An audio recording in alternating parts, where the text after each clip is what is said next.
গত কয়েকদিন ধরে শুধু একটাই কথা শোনা যাচ্ছে যে প্রধান বিচারপতিকে উদ্দেশ্য করে কেউ জুতো ছুঁড়েছে।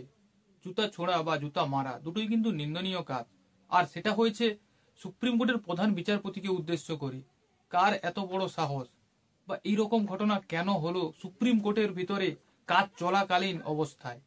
আর এটা যে কেউ করেনি, যে কোনো সাধারণ লোক করেছে বা অন্য কোনো অসভ্য ব্যক্তি, সেরকম কেউ নয়। এটা করেছেন সেই সুপ্রিম কোর্টেরই অ্যাডভোকেট রাকেশ কিশোর, যার বয়স 71 বছর, যার কেরিয়ারে তার নামে আজ অব্দি কোনো একটা খারাপ কিছু নেই, অর্থাৎ কোনো অসভ্যতামি বা কোনো নোংরামি আচরণ নেই। অথচ তিনি 71 বছর বয়সে এসেই ভারতের প্রধান বিচারপতি বি.আর. গাভাইকে জুতো ছুঁড়েছেন তার কাজ চলাকালীন অবস্থায়, অর্থাৎ যখন আদালতে কোনো কিছু নিয়ে একটা আলোচনার বিষয় চলছিল ঠিক সেই সময়। এবং তিনি হাত তুলে এটাও বুঝিয়েছেন যে তিনিই জুতো ছুঁড়েছেন, আর বলতে থাকেন যে ভারত সনাতন ধর্মের অপমান সহ্য করবে না। তিনি সহ্য করতে পারেননি একজন সনাতনী হয়ে।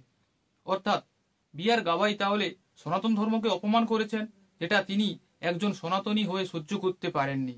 তাই তিনি আদালতের মধ্যেই এত বড় একটা কাজ করেছেন, এবং তিনি হাত তুলে জানিয়েও দিয়েছেন যে এই জুতো ছোঁড়াটা তিনিই করেছেন। তাহলে বি.আর. গাভাই সনাতন ধর্মকে নিয়ে কি অপমান করেছেন? দেখুন, আদালত হচ্ছে সবার জন্য ন্যায় দিয়ে যাওয়ার একটা ব্যবস্থাপনা, আর সেই আদালতেই যদি সনাতন ধর্ম বা যে কোনো ধর্মকে অপমান করা হয়, তাহলে সেই ধর্মে বিশ্বাসী মানুষেরা কিন্তু সেটা সহ্য করতে পারবে না। ঠিক সেই কারণেই রাকেশ কিশোর জুতা ছুঁড়েছেন। 1 মাস আগের ঘটনা, মধ্যপ্রদেশের খাজুরাহো, এটা ওয়ার্ল্ড হেরিটেজ সাইটের একটা অংশ। আর এই খাজুরাহো কমপ্লেক্সের জাবারি মন্দিরে 7 ফুটের এক বিষ্ণু মূর্তি আছে। আর এই বিষ্ণু ভগবান মূর্তির মাথার দিকটা ভেঙে যায়। সেটা পুনর্নির্মাণ করার জন্য সেখানকার এক স্থানীয় বিষ্ণু ভক্ত আদালতের দ্বারস্থ হন, এবং তিনি আদালতে একটি মামলা দায়ের করেন যে এটিকে পুনর্নির্মাণ করতে হবে। এবার আদালতের বিচারপতি কে ছিলেন? বি.আর. গাভাই। তিনি এটা বিচার করতে পারেন এবং এটা খারিজও করে দিতে পারেন। তিনি খারিজও করেছেন, তাতে কোনো অসুবিধা নেই।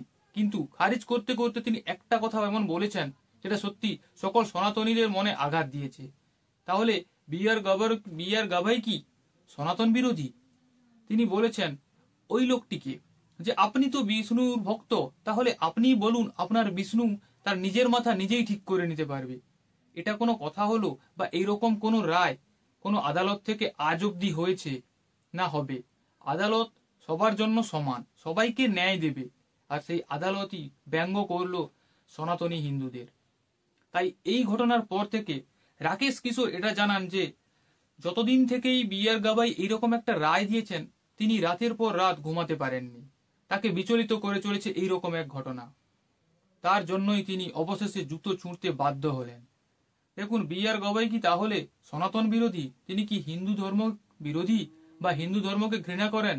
না হলে এইভাবে একটা রায় কিভাবে দিতে পারেন?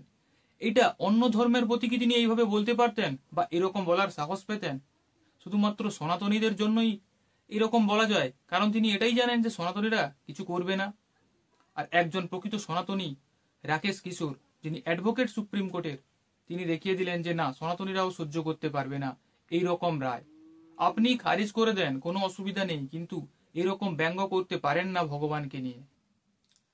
জুতো ছোঁড়া বা জুতো মারা দুটাই কিন্তু সমর্থনযোগ্য কাজ নয়। তাই বি.আর. গাভাই, যিনি সুপ্রিম কোর্টের প্রধান বিচারপতি, তাকে উদ্দেশ্য করে জুতো ছোড়া সত্যি খারাপ ব্যাপার। কিন্তু তার পক্ষান্তরে ছিল এই ঘটনা, যেটা সহ্য করতে পারেননি রাকেশ কিশোর। আপনাদের কি মনে হয়, সনাতন ধর্মকে নিয়ে সুপ্রিম কোর্টের প্রধান বিচারপতির বি.আর. গাভাইয়ের এই বক্তব্য সঠিক ছিল নাকি ভুল ছিল? আপনাদের মতামত কমেন্টে জানাবেন। নমস্কার, দেখা হবে পরে আর এরকম একটি ভিডিওতে।